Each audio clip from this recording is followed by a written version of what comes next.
Issam Hamzaoui, il a 20 ans, il traînait ses baskets boueuses dans les couloirs du lycée Condorcet à Méru comme un spectre maléfique. Il avait sur son visage un sourire tordu. Ce gamin de l'Oise, avec ses cheveux en bataille et son smartphone toujours en main, n'était pas loin de là du genre à raviser ses cours ou à jouer au foot. Non, Issam carburait au scandale, aux provocations qui faisaient frémir les profs et blêmir les lycéens. Déjà en mars 2023, il avait fait le buzz, pas le bon, en classe et sur Twitter, éructant des louanges pour la Syrie et Samuel Paty. Oui, ce prof martyrisé dont le nom résonnait comme une bombe. Résultat, une condamnation pour apologie du terrorisme, un avertissement judiciaire et une réputation de sale gosse qui sentait le soufre à des kilomètres. Mais Issam, lui, riait sous cape, persuadé que la liberté d'expression, c'était un passe-droit pour tous ses délires. Puis 2022, une année qui aurait pu le calmer, mais qui l'a brisé un peu plus. Enlevé, séquestré dans une cave humide et sombre, il a enduré des heures d'angoisse, des coups, des menaces, jusqu'à ce qu'il se retrouve hagard, les yeux vides comme un pantin désarticulé. Ses avocats aujourd'hui pleurnichent sur ses séquelles psychiques, mais Issam, lui, voit ça comme un badge d'honneur, une excuse pour déraper encore plus. Car en 2025, le voilà qui transforme son groupe Snapchat en un cirque d'horreur. Des uniformes SS défilant comme de mauvais films de série B, des vidéos porno crues qui feraient rougir un docker, et des méchages où il ricane. C'est juste pour déconner les mecs. Sauf que les lycéens, oui les lycéens, eux n'y rigolent pas. Les profs non plus, et la justice encore moins.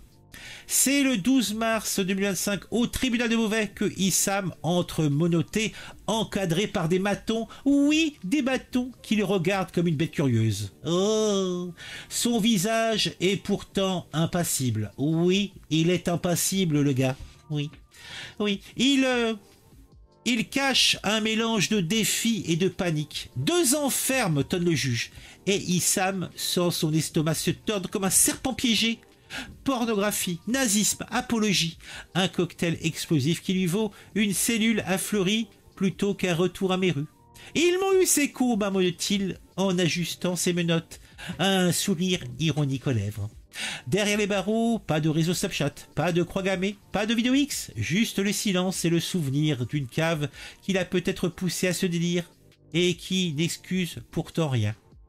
Les lycéens de Condorcet, eux, parlent encore de lui en chuchotant, entre peur et fascination. Il était dingue, mais on savait pas à quel point. Glisse un ado en scrollant son écran, oubliant que c'est ce même outil qui a envoyé Issam au trou.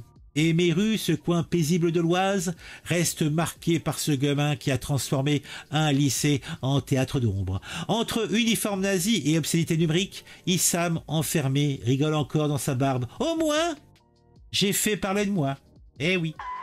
Le club de l'actu, c'est ce seul acte. Tu regardes les vidéos, tout devient plus fou. De ton avis et comment c'est cool. Chaque like, chaque abon, t'es pas seul dans la foule. C'est à Méru dans l'Oise et ça se passe le 12 mars 2025. Issam Hamzaoui, 20 ans, ex-lycéen du lycée Condorcet, se retrouve menotté et condamné à 2 ans ferme par le tribunal de Beauvais. Son crime, inonder un groupe Snapchat de pornographie crue et d'images d'uniformes nazis sous les yeux horrifiés de ses anciens camarades. 2 ans ferme, pas de sursis, un verdict qui fait trembler comme un éclat de tonnerre dans la Beauce. Oui, et dire qu'en 2023, ce même gars écopait d'une tape sur les doigts pour avoir glorifié le terrorisme et Samuel Paty. La France, elle, se demande si ce lycée ne sont pas devenus des pépinières de fous furieux. Ah, faut-il donc remonter à mai 68? Oui, mon Dieu. Pour voir des lycéens français virer au cauchemar? Pas vraiment. Depuis des décennies, les établissements scolaires sont des terrains glissants. Pensez à 86 avec les émeutes lycéennes contre Devaquet, ou dans les années 2000, là où les banlieues craquaient et crachaient leur premier scandale. Mais là, on atteint somme toute un summum, un gamin de Méru, en 2022, qui poste des croix gammées et des vidéos X sur Snapchat, sous les yeux de profs dépassés. Et dire que le lycée Condorcet, jadis simple temple cru de savoir, était devenu, grâce à lui, un théâtre d'horreur entre apologie du djihad et nostalgie éclairienne. L'histoire bégaie et elle sent le soufre. Eh oui. Issam a maintenant 20 ans. C'est le genre de garçon qui transforme un smartphone en bombe à retardement. Déjà, en mars 2023, il est copain d'une condamnation pour avoir claironné son amour pour la Syrie et sa Alpatie. Un prof assassiné dans une classe et sur Twitter. Mais là, il passe au niveau supérieur. Sur un groupe Snapchat, il balance des images d'uniformes SS de façon défilé macabre et des vidéos porno qui feraient rougir un bordel. En 2022, il a été enlevé et séquestré dans une cave. Une épreuve qui, selon sa défense, lui a laissé des séquelles psychiques. Mais pour la justice, ça en était trop. 2 ans ferme, sans pitié. Un lycéen devenu cauchemar, un village devenu symbole.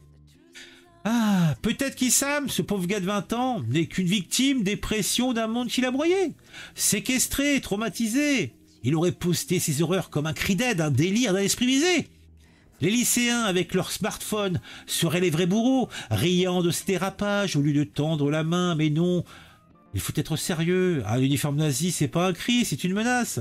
Et la justice, cette fois, a bien fait de le clouer au pilori. C'est qu'elle ou pas. Alors, 2 ans ferme pour Issam, c'est peut-être un électrochoc pour ce village. Et au-delà, le lycée Condorcet, jadis paisible, est peut-être maintenant un terrain de jeu pour les déranger. Peut-être que Snapchat remplace les manuels scolaires, l'antisémitisme, le terrorisme, la pornographie. Une jeunesse qui semble vomir tout ce qu'on lui a appris, peut-être bloquée entre influence toxique et surtout, absence d'autorité. La France, et moi, et toi, et nous, on regarde ce fiasco avec un mélange de honte et peut-être de rage. Issam est en prison, c'est une victoire, mais pour combien de temps avant qu'un autre gamin ne prenne la relève, smartphone en main et idée tordue dans la tête? Hein? Machin, pas longtemps.